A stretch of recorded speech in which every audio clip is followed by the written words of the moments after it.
makaraw po na po ang lahat.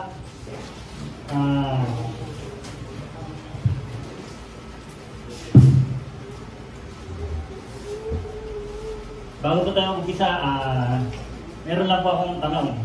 Ano daw ang paboritong kanta ng mga politiko? Pwede po kayong tanong, ano daw? Sabi nila, pangako sa'yo. Pero pang isa, sabi dito, yung mga programa ng mga gobyerno at politiko, kung gagawin daw itong teleserye, ano daw maganda pamagat? Pwede rin po nila pamagat, abot tupad na pangarap. Joke lang po yan. Sige po. Natatandaan niyo po ba itong mga salitang ganito? Sabi, sa pangarap na maging mapayapa ang ating bansa, ang pangarap niyo ay pangarap ko. Sa pangarap na maging maunlad ang ating bansa, ang pangarap niyo ay pangarap ko. At sa pangarap na maging masining ang kinabukasan ng ating mga anak, ang pangarap niyo ay pangarap ko. Kung natatandaan niyo po yun, yun po yung unang pahayag ng ating Pangulo nung siya ay naging Pangulo na po ng bansa. Sabi pong ganon, yung mga pangarap daw po natin, pangarap din yan. Pero sana po hindi lang yun ay maging pangarap lang. At ang nais po talaga ay maging mapayapa ang ating bansa dahil bali-balita po talaga sa TV.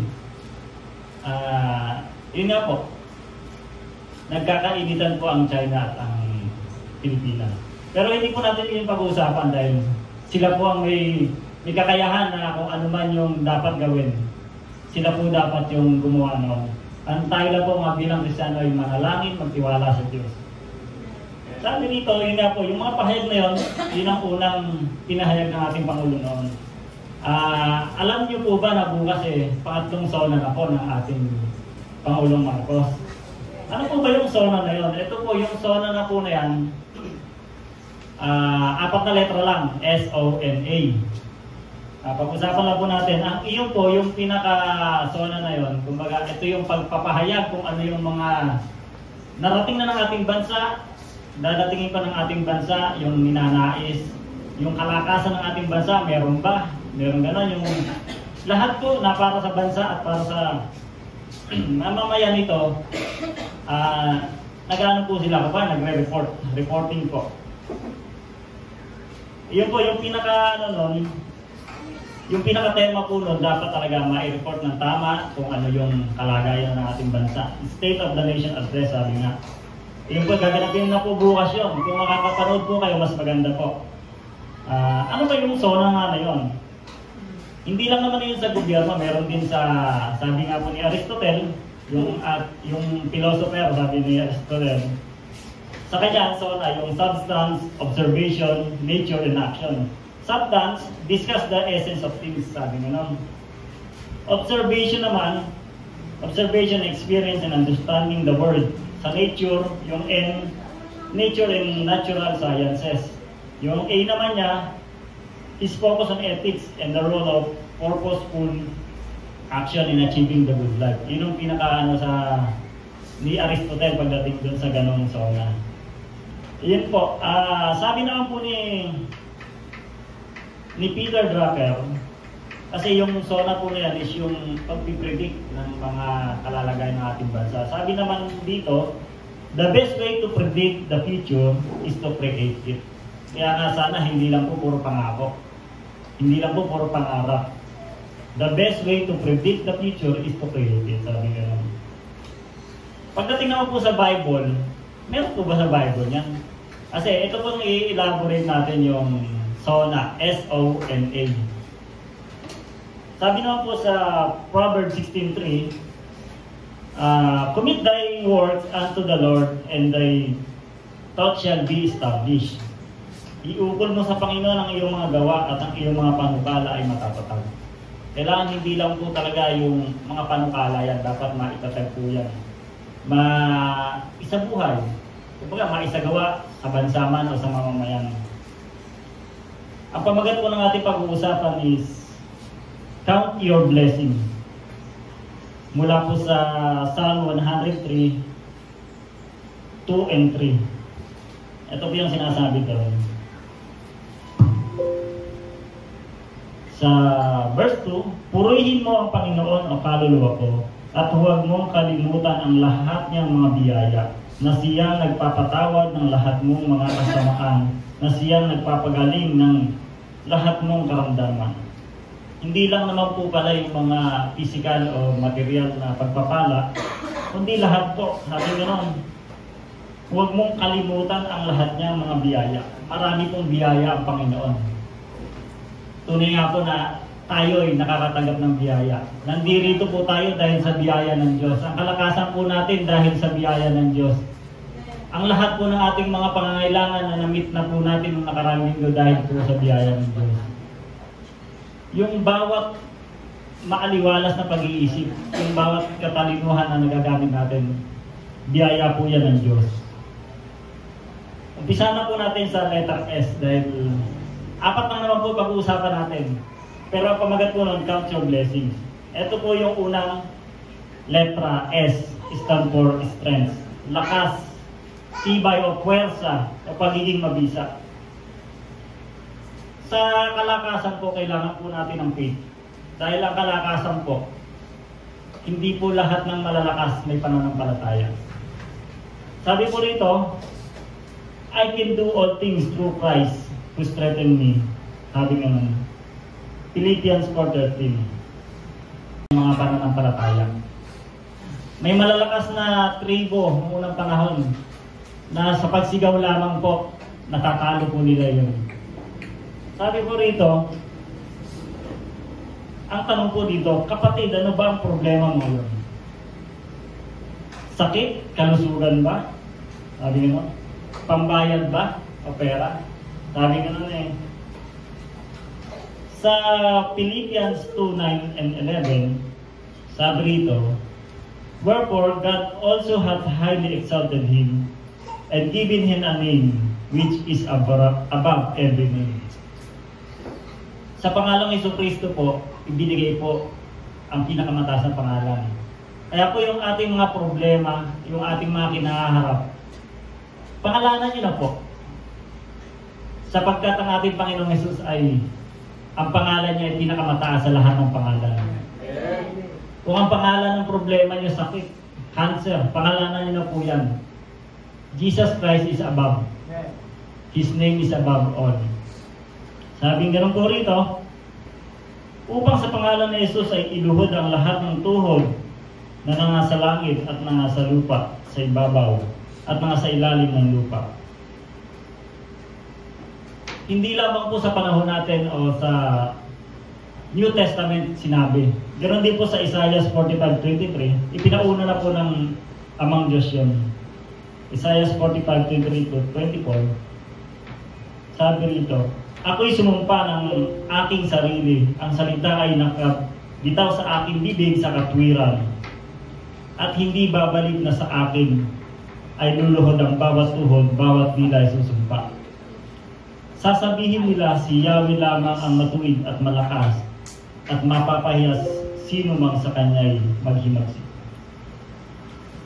Yun po yung unang sangkap ng strength, yung faith. Pangalawa naman po, love. Ang pagmamahal po ba ay nakakapagpalakas din? Kasi yung ibang tao, pagka wala na talaga sa kanila ng mamahal, malungkot po sila, nangihina po sila. Minsan yun pa yung pinagmumula ng sakit. Dahil wala pong nagmamahal sa kanila, malungkot ang tao, nag-iisa lamang, humahantong po sa pagkakasakit. Sabi po rito, sabi ng verse po, and now these three remain, faith, hope, and love, but the greatest of these is love. Yun po sa 1 Corinthians 13:13. Sinabi po ng manunulat yun dahil tunay nga na ang pag-ibig ay nakakahigit sa lahat. Napakasarap po na may nagmamahal at may minamahal. Hindi lamang po pagmamahal sa bayan, kamukha po nung sinasabi ng ating mga politiko, ng ating mga pangulo, kundi pagmamahal po sa Diyos, sa tao at sa bayan. Kung puro sa bayan lang po pagmamahal, hindi po nakakarating sa tao, parang wala pong silbi yung pagmamahal na yun. Dahil yung bansa po na yun, nabubulag po ang bansa dahil merong mamamayan. Kaya po, ang pagmamahal po sa bayan, dapat makarating po sa tao, makarating po sa kanyang mamamayan. Katulad po ng ginagawa ng Diyos. Mahal po tayo ng Diyos. Mahal po tayo dahil buhat pa ng pasimula, alam na niya kung ano yung dapat natin marating sa buhay. Yung pangangailangan natin, tinugon na po ng ating Panginoon Diyos. Isa rin po sa sangkap ng strength is yung wisdom. Sabi rito, if any of you lacks wisdom, he should ask God, who gives generously to all without finding fault, and it will be given to you. Wisdom po, tatlo po kasi yun, isang wisdom, knowledge, and understanding. Karunungan po yung isa sa kailangan po ng bawat mananampalataya para po sa kanyang kalakasan. Strength pa lang po yung pinag-uusapan natin, letter S pa lang po sa 4 na letra. Pag wala pong wisdom, napakahirap po na lumakad sa ating mundong ito. Yung wisdom po nito, ito po yung nanggagaling sa Diyos. Ito po yung kailangan talaga ng Kristiyano. Dahil marami pong mga karunungan sa mundong ito na hindi po nararapat. Napalitaan niyo po ba yung mga nakarang araw yung mga hacking yan? Iyan po, yung kaalaman po nila na yan, nagagamit po nila sa maling paggamit. Binabalita po yan dahil kailangan pong malaman ng mga tao na merong mga ganyang kaalaman na hindi po dapat gamitin. Yung wisdom po na kailangan natin, hingin lang po natin ito sa Diyos. Hindi po maramot ang Diyos na magbigay ng wisdom, ng karunungan.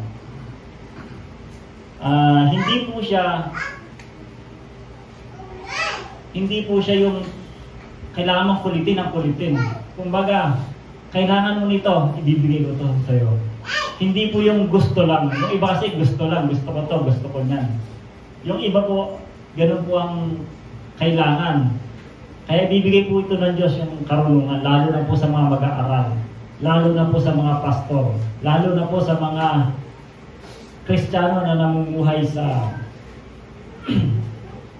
sa ating mundo ngayon.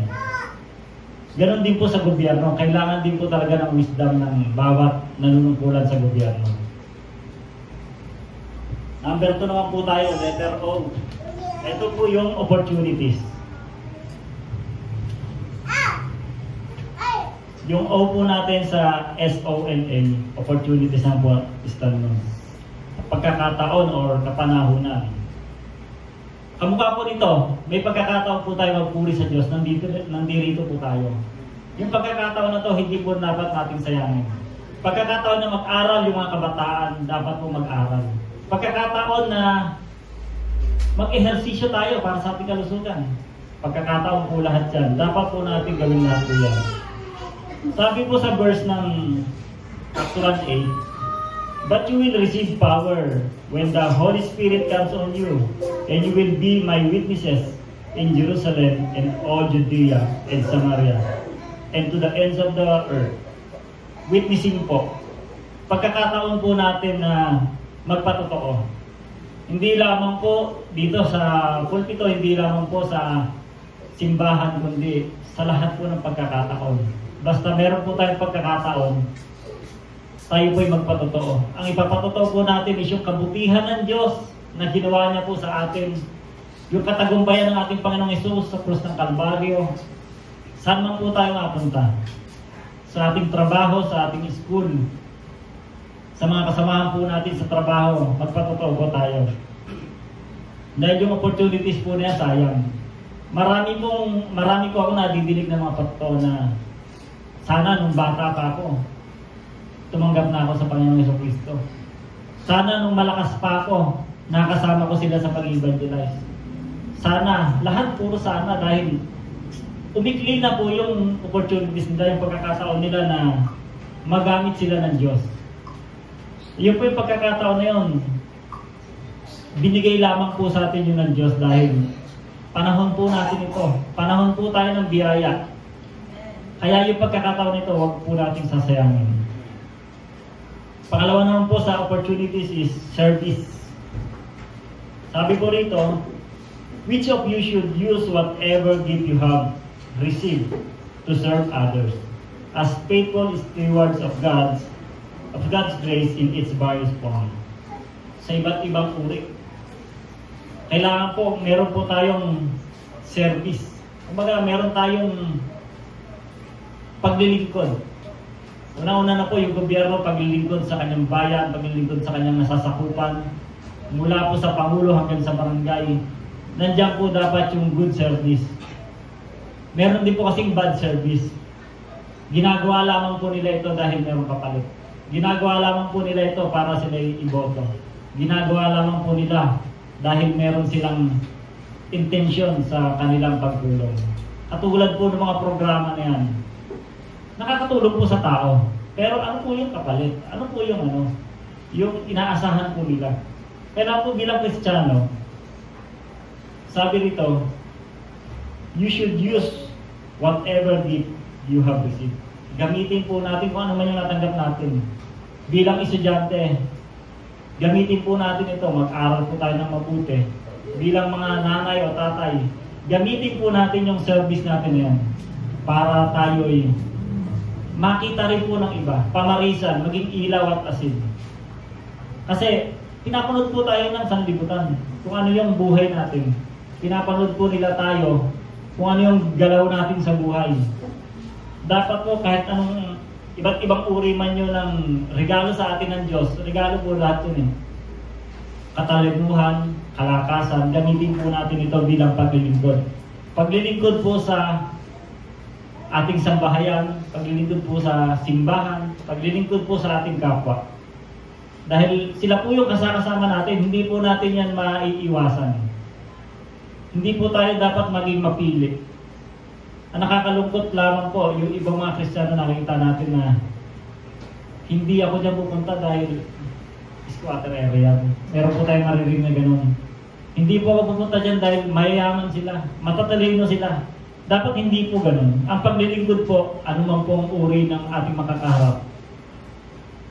Ang ipapahayag lamang po natin is yung salita ng Diyos, yung katagumpayan ni Kristo. Kasi hindi po yung sarili natin yung ihahayag natin sa kanila eh. Dahil pare-parehas lamang po tayo. Pare-parehas lamang po tayo makasalanan. Kaya po ang ipahayag po natin, ang serbisyo po natin dapat yung sa ating Panginoong Hesus. Yun po yung dapat natin ipahayag sa kanila. Pangatlo naman po sa opportunities is yung kasama po nito yung growth, paglago po. Sabi rito, but grow in the grace and knowledge of our Lord and Savior Jesus Christ, to Him glory both now and forever.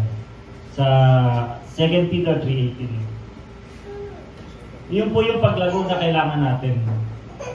Yung pagsiservisyo po, ginagawa po natin yon bilang resulta ng paglago po natin sa Panginoon.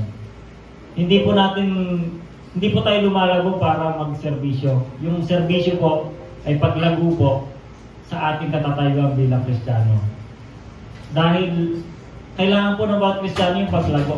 Hindi lamang po yung pastor yung nandirito, hindi lamang po yung mga elders, kundi bawat Kristiyano po. Kasi nakikita po yung Kristiyano bilang lumalago sa pananampalataya, lumalago sa salita ng Diyos, lumalago po sa pamumuhay. Yung paglago po na yon, kailangan po nakikita talaga ng mga tao. Hindi lamang yung sasabihin nila na Kristiyano yan. Pero hindi po alam ng kanilang kapaligiran na Kristiyano yan. Ibig sabihin, hindi nakikita yung paglago. Kaya po, yun po ang kailangan ng isang Kristiyano. Opportunities din po yung paglago.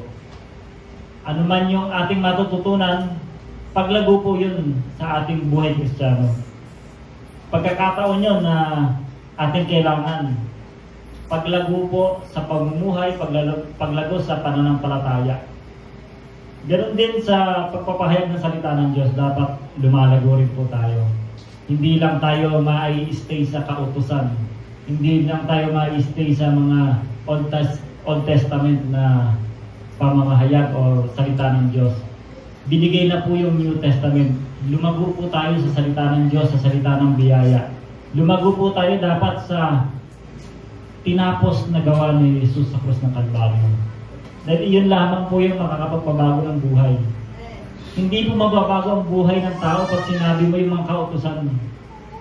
Lalo lamang silang iiwas dito dahil puro kautusan yun, puro kautusan. Gawin mo to, gawin mo yan.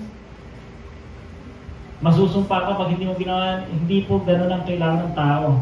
Ang kailangan po ng tao is biyaya. Yung minahan sila ng Diyos sa kabila ng kanilang kabulukan. Yung minahan sila ng Diyos na nasa sa kalagitnaan sila ng kasalanan. Iyon po yung paglago na dapat maunawaan ng bawat Kristiyano. Number 3 na po tayo, letter N, needs. Ito po. Marami po sa atin ang talagang maraming pangangailangan. Ito po yung needs na sinasabing pangailangan o kawalan. Ganon din po sa bansa. Marami po pangangailangan ng bansa. Kaya po yung mga pangulo lumalabas pa ng bansa, nakikipag-meeting sa iba't ibang pangulo para yung pangangailangan ng bawat isa magkatagpo, magbigaya ng mga pledges na yan. Ganon din po sa ating pamumuhay. Yung pangangailangan na yan talagang nais ng Diyos na marinig din yan para sa atin dahil tutugunan po ng Diyos yan. Sabi po rito, katatagan sa pananampalataya, maging matatag kayo, hindi matitinag, laging sumagana sa gawain ng Panginoon. Yung pangangailangan na yun, dapat po unang-una doon yung guidance. Kailangan po natin ng guidance. Gabay ng Panginoon. Sabi rito, trust in the Lord with all your heart and lean not on your own understanding. In all your ways submit to Him and He will make your paths straight. Proverbs 3:5-6. Yung gabay po talaga ng Panginoon, maging ang Pangulo, nangangailangan talaga ng gabay ng Panginoon yan.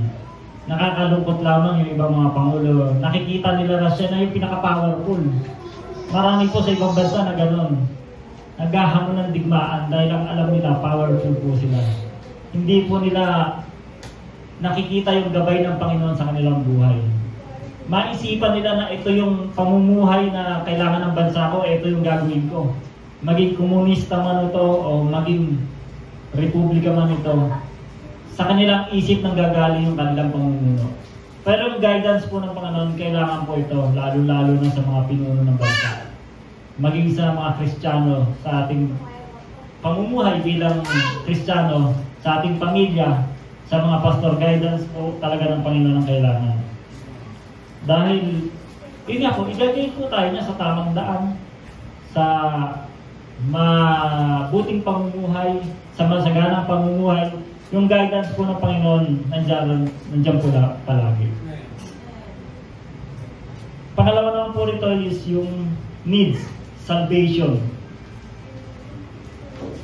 Salvation po is kailangan din po talaga. Kasama po yan sa needs. Ito po yung importante talaga na salvation sa kahirapan, salvation sa ating bansa sa gera, salvation po sa bawat hindi magandang pangyayari. Kasi po, sabi rito, the Lord is my strength and song, and He is become my salvation. He is my God, and I will prepare Him a habitation, my Father's God, and I will exalt Him.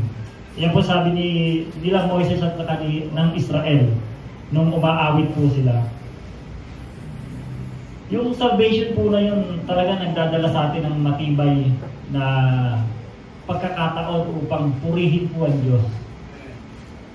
Yung iba po kaya hindi nila makita kung paano purihin ang Diyos dahil hindi po nila alam hanggang sa ngayon.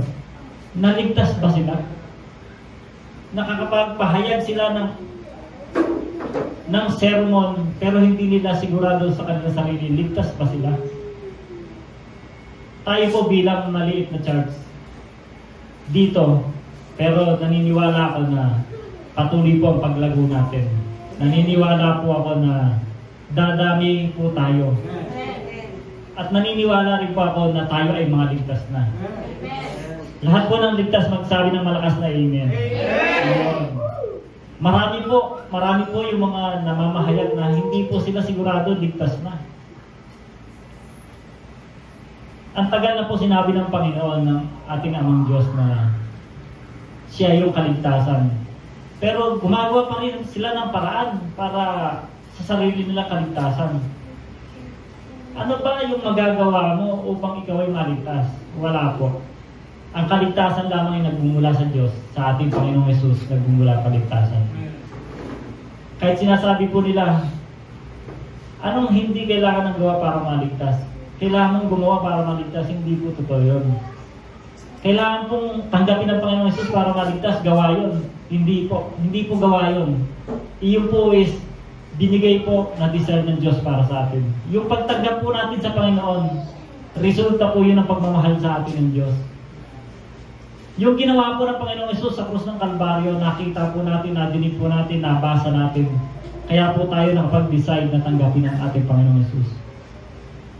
Dahil yung katagumpayan po ng Panginoong Hesus sa krus ng Kalbaryo, masasabi po natin na ipinakita niya yung pagmamahal niya sa atin. Kaya po yung pagtanggap na yun, hindi po gawa yun ng tao. Gawa po ng Diyos yun. Dahil tatanggapin mo ba yung tao kung hindi mo nakita yung pagmamahal sa Kanya? Hindi po. Tatanggapin mo ba yung tao kung puro kasamaan yung gagawin siya? Malamang hindi. Pero ito, tinanggap po natin ang Panginoong Hesus dahil siya po ang una nagmahal sa atin. Pinakita niya po yung pagmamahal niya hanggang sa kamatayan sa krus ng Kalbaryo. Nakita po natin lahat ito. Nakita rin po ito ng ibang mga bansa, pero ang nakakalungkot pa hanggang ngayon hindi pa nila matanggap ang Panginoong Hesus. Naghihintay pa rin po sila ng tagapagligtas. Wala na pong darating na ibang tagapagligtas kundi ang Panginoong Hesus lang. Iyon po yung salvation na kailangan. Needs po yun talaga ng tao. Sa panahon natin ngayon, nauunawaan natin yung kaligtasan na yun na bigay lamang ng Diyos. Pero sa panahon nila Moses, hindi po nila nakikita yun. Nakalihi po sa kanilang mga kaunawaan yun. Kaya po, yung ibang mga bansa nananatili pa rin sa kaisipan na may darating pa, may darating pa. May iniintay pa sila. Wala na po. Ang Panginoong Hesus lamang ang tagapagligtas. Ang Panginoong Hesus lamang ang pag-asa ng sangkatauhan. Isa pa po sa sangkap ng needs is yung peace. Pangangailangan din po natin yun. Sa bansa, kailangan po talaga ng kapayapaan. Kailangan po talaga ng peace dahil pag wala pong peace, nakikita niyo naman po yung kaguluhan sa ibang bansa, Ukraine, Russia. Samantalang dati magkasama po sila. Nagpapalitan sila ng mga kalakal, pero ngayon nagpapalitan na sila ng mga bala. Dapat po hindi mangyari sa bawat bansa yun. Kailangan po peace. Kaya po yung mga pangulo, kamukha po lang ating pangulo, lumalayo pa po ng ibang bansa para makapag-peace agreement.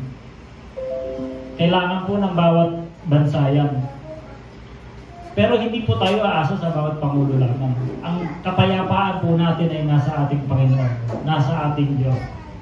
Sabi po rito, do not be anxious about anything, but in every situation, by prayer and petition, with thanksgiving, present your request to God, and the peace of God, which transcends all understanding, will guard your hearts and your mind in Christ Jesus. Philippians 4:6-7.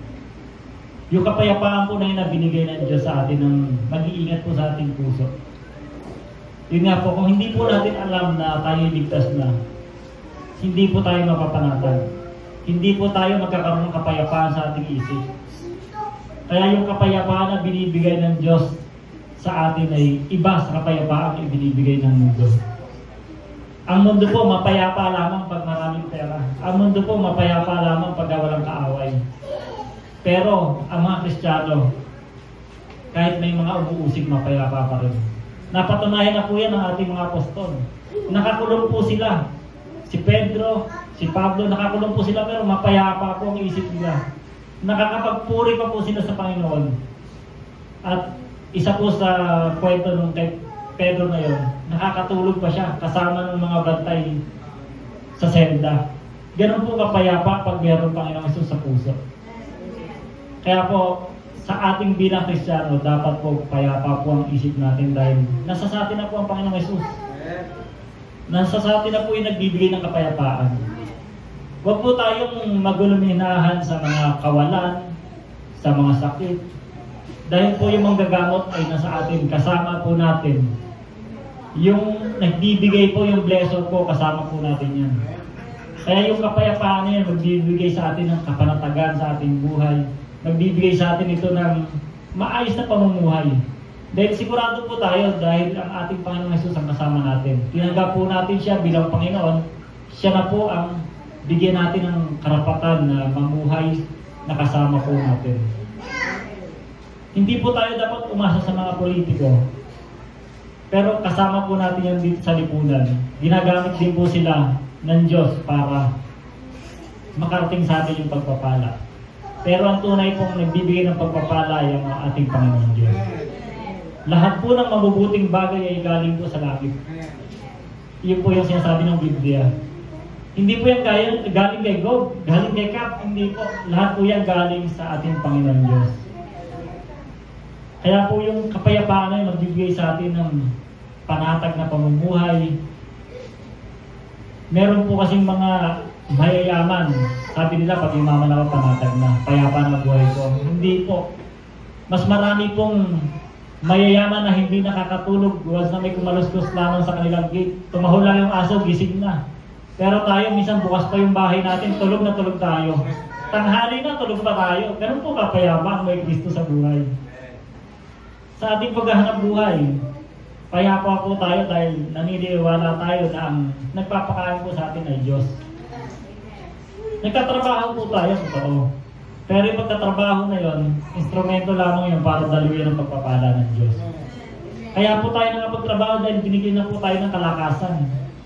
Hindi po dahil sa ating galing kaya tayo tinanggap sa trabaho, kaya tayo nagpapatuloy sa trabaho. Biyaya po lahat ng ating natatanggap. Kaya po sabi nga po, di ba, count your blessing. Lahat po nung nabanggit, blessings po yun galing sa Diyos. Maging ito man ay strength, opportunities, needs, blessings po yan. Kasi kung wala kang pangangailangan, siguro patay ka na. Kaya po yung pangangailangan na yun is nagpapahiwatig na buhay ka pa rin hanggang ngayon, tapat pa rin ng Diyos hanggang ngayon, dahil yung pangangailangan mo na yun, tinutugunan ng Diyos araw-araw sa iyong buhay. Yung pangangailangan na yun, nagpapakita na kasama mo ang Diyos. Dahil yung pangangailangan na yun na magdadala sa iyo at maglalapit sa iyo sa Diyos. Kaya po, nakatatlo na po tayo. Strength, opportunities, needs. Yung panghuli po, aspirations or mithiin. Sabi po rito, ang mithiin po ng bansa is yung nga po sabi, mapayapa, pangarap niyo. Yung po, mithiin niya po yun eh. Ganon din po ang buong bansa, kapayapaan, kasaganaan, pakikipagkaibigan sa ibang mga bansa. Mithiin po ng bawat pinuno ng bansa niyo. Sabi po rito sa 1 Peter 1:15, but just as who called you is holy, so be holy in all you do. For it is written, be holy because I am holy. Kabanalan po ang unang-una or holiness ang dapat po nating mithiin. Dahil ginawa na po ng Diyos yan. Ginawa na po tayong banal. Kailangan lamang po na ilabas po natin yung kabanalan. Huwag po nating itago. Yung kabanalan po na yan, ginawa na po ng Diyos. Nag-alay na po ang Panginoong Jesucristo ng kanyang buhay sa krus ng Kalbaryo para tayo maging banal sa harapan ng Diyos, sa harapan ng Ama. Kailangan naman din po tayo mamuhay ng banal sa harapan ng ating mga nasasakupan o ng ating mga kababayan. Makita po nila na ito pala yung binago ng Diyos.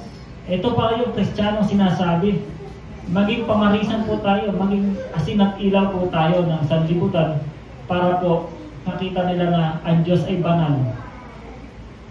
Ang binago ng Diyos ay naging banal. Magkakaroon po sila ng pagkakataon na ano ba yan? Magtatanong po sila, paano ka naging banal? Paano ka binanal ng Diyos? Dahil ba sa mabubuti mong gawa? O dahil sa ginawa ng Panginoong Hesus sa krus ng Kalbaryo? Yung kabanalan po na yun ang dapat po nating mithiin. Naisip po natin sa araw-araw. Totoo po bilang Kristiyano mahirap na maging perfecto. Wala pong perfectong tao. Kahit po yung pangalan na perfecto, hindi po talaga perfecto, nagkakamali rin po. Pero sabi, mithiin nyo na maging banal. Dahil yung kabanalan na yan, nasa atin na po yun eh. Ilabas lang po natin. Huwag po yung iba yung inilalabas natin pag nasa bahay po tayo, pag nasa lansangan po tayo. Dapat po yung kabanalan yung makita po sa bawat Kristiyano. Maging din po sa bawat mga pinuno. Pinuno sa trabaho, pinuno sa bansa, pinuno sa barangay. Ang mahirap lamang po sa iba, sila pa po yung nangunguna sa kalokohan. Pero hindi po natin masisisirin sila dahil hindi pa po nila natatanggap ang Panginoong Jesus. Kaya po bilang mga anak ng Diyos, dapat po tayo yung magpakita ng kabanalan. Pangalawa naman po is righteousness sa aspiration po. Yun po, dapat din po mithiin natin yung righteousness. Sabi po, blessed are those who hunger and thirst for righteousness, for they will be filled. Matthew 5:6. Yun po, yung mga nangangailangan po talaga ng righteousness, pinupuno po talaga ng Diyos yun. Yung ang nais po nila, yung hangad po nila is maging matuwid talaga. Pinupuno po ng Diyos yun. Dahil sabi po, sa Philippians 3:9, and be found in Him, not having my own righteousness, which is of the law, but that which is through faith in Christ, the righteousness which comes from God and faith, by faith. Yun po yung hindi ito mula sa tao o hindi ito yung mula sa mga pagsunod sa kautusan. Ito po yung righteousness na nagmumula lamang sa Panginoong Yesus. Yung righteousness na po na to, hindi po ito na-earn, hindi ito po yung binigay na. Yung righteousness po na to, nasa sa atin na to eh. Dahil tinanggap po natin ng Panginoong Yesus Kristo. Mithiin po natin ito na mailabas, maipakita po. Hindi po bilang pagmamalaki, kundi bilang pagpupuri po sa Diyos dahil ginawa po tayong matuwid sa harapan ng Kanyang Ama. Ginawa po niya tayong matuwid para gumawa po ng mga mabubuting bagay. Ginawa po niyang tayong matuwid dahil ang Diyos po ay matuwid. Hindi po siya yung gumawa ka ng ganito para ikaw ay maging tuwid sa harapan ko. Hindi po siya ganun. Lahat po ng tao binibigyan niya ng pagkakataon upang mamuhay po ng matuwid. Next naman po is eternal life. Iyon po yung isa talaga na kailangan ng mithiin po natin, eternal life. Sabi ko nga po, di ba, salvation po, ligtas na po tayo. Ngayon po yung eternal life po. Hangarin natin ito hindi lang sa atin, kundi para sa kapwa. Tayo po, sigurado na tayo na ligtas. Sigurado naman po tayo na meron na po tayong eternal life.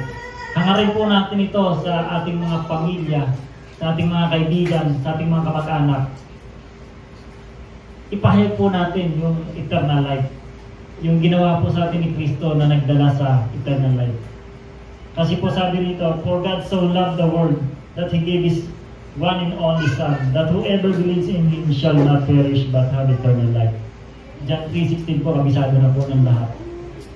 Ito po yung nais ng Diyos sa atin na magkaroon tayo ng buhay na walang hanggan. Sa atin po, meron po. Pero paano naman po yung ating mga kaibigan? Paano naman po yung ating mga kamag-anak? Paano naman po yung ating mga kasamahan sa trabaho, sa school? Mithiin din po natin ito na marinig nila. Mithiin din po natin ito na kanilang maunawaan na pag-ibig ng Diyos ay gano'n na lamang.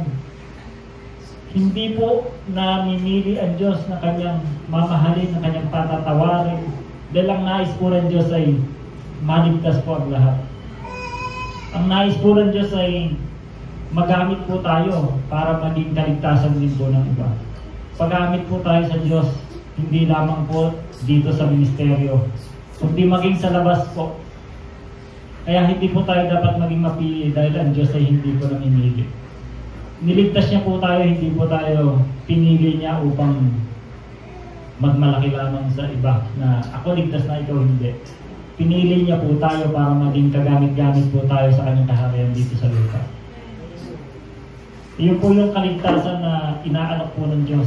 hindi lamang sa atin, kundi sa ating bansa, kundi sa ating mga kababayan at mga kamag-anak. Ngayon po yung sa pamagat po natin na count your blessings. Basahin naman po natin yung pahayag ng Diyos na ibinigay niyo po sa atin. Kumbaga, kung ang mga pangulo ay may mga sona, meron din pong sona ng Bible. At isinulat na po niyan matagal ng panahon. Sabi po rito sa Psalms 103, 1-13. Sabi po rito, ito po yung pahayag ni David, awit ni David na nagmula sa Diyos. Ipinapasabi po yun ng Diyos para sa atin. Ito po yung kanyang pahayag. Purihin mo ang Panginoon o kaluluwa ko at lahat ng nasa loob ko. Purihin ang kanyang banal na pangalan. Purihin mo ang Panginoon o kaluluwa ko at huwag mong kalimutan ang lahat niyang mga biyaya na siyang nagpapatawad ng lahat mong mga kasamaan, na siyang nagpapagaling ng lahat mong karamdaman, na siyang tumutubos ng iyong buhay sa hukay, na siyang nagpuputong sa iyo ng habag at tapat na pagmamahal. Yung tapat na pagmamahal po rin, kailangan po talaga natin yun. Iyo po, ipinahayag na po ng Diyos yan. Sabi pa po sa verse 5, na siyang bumubusog sa iyong nasa ng mga mabubuting bagay. Kaya po, yung mga mabubuting bagay po na nagagawa natin, hindi po yung nanggagaling sa atin. Nagmumula pa rin po sa Diyos yun. Binubusog niya po tayo sa paggawa ng mabuti. Iyon po, isa po dapat na bilangin natin yun sa kanyang pagpapala. Sabi dito, ano pat nagbabago na gaya ng sa mga agila ang iyong kabataan? Verse 6, ang Panginoon ay nagsasagawa ng mga matuwid na gawa at katarungan sa lahat ng naapi. Kanyang itinapaalam ang kanyang mga daan kay Moses, ang kanyang mga gawa sa mga anak ni Israel. Verse 8, ang Panginoon ay mahabagin at mapagbiyaya, hindi magagalitin at sa tapat na pag-ibig ay sagana. Biyaya po yun talaga. Kailangan po natin bilangin sa araw-araw ng ating buhay. Hindi siya laging nakikipaglaban ni pananatilihin ang kanyang galit magpakailanman. Napakasarap po pakinggan. Iyon po dapat yung sona na nadidinig po natin. Hindi niya tayo pinakikitunguhan na ayon sa ating mga kasalanan, ni ginagantihan tayo ng ayon sa ating mga samaan. Verse 11, sapagkat kung paanong ang langit ay mataas kaysa lupa, ang kanyang tapat na pag-ibig sa mga natatakot sa kanya ay ganyang kadakila. Verse 12, kung gaano ang layo ng silangan at kanluran, gayon inilayo niya sa atin ang ating mga pagsiway. At last verse 4, kung paanong ang Ama ay nahahabag sa mga anak niya, gayon nahahabag ang Panginoon sa mga natatakot sa Kanya. Napakaganda pong pahayag ng Panginoon. Inuulat po ito sa atin ni David noong unang panahon na yan. Kaya po, ang ating pong pakatandaan, yung kanyang pag-uulat na yun, yung kanyang sona na unang panahon, nagdadala po sa atin ng kalakasan, nagdadala po sa atin ng opportunity, at yung pangangailangan natin tinutugunan niya, ganon din po ang ating mithiin. Siya po yung nagbibigay sa atin ng magandang mithiin sa ating buhay. Bilang pagtatapos po, sabi dito, ito lamang po ang dapat mong tandaan sa haba-haba ng mga binibigay na pananalita ng ibang mga nagsasalita. Minsan wala pang, minsan na inaabot po yun ng mga 4 oras, 3 oras. Wala pong natutupad sa kanilang mga pangako. Hanggang sa inaabutan na lang po ng kabilang pamumuno, hindi pa rin po natutupad yun. Pero sa Diyos po, pag sinabi niya po, tinupad na po lahat. Yung mga pangako niya po, tinupad na po lahat. Kailangan po natin itong tandaan. Sabi po niya, God promises to strengthen you. Promise po niya yan, palalakasin niya po tayo. God promises to be with you. Pangako niya po yun. At sigurado po tayo na kasama po natin. God promises to protect you. Totoo po. Ang proteksyon ng Panginoon ay nasa bawat isa. God promises to give you rest. Kapahingahan po yung malaman na ikaw ay ligtas at kasiguraduhan po sa buhay. Kapahingahan po yun ang pag-iisip. Kapahingahan po yun ang pangangatawan natin. At panghuli pong pangako ng Diyos, God promises to answer your prayers. Napakasarap pong pakinggan ng mga pangako ng Diyos na tinutupad niya po sa atin. Sa ating pong panahon, marami na pong panalangin ang natupad. Isa po sa panalangin na natupad is yung church po sa kay Tombo. Kaya nga po yung panalangin na yun, dinilig ng Diyos, tinupad ng Diyos, at nagkakaroon po ng patotoo sa bawat nanduro. Kaya po tayo manalangin. Ayun na po tayo manalangin.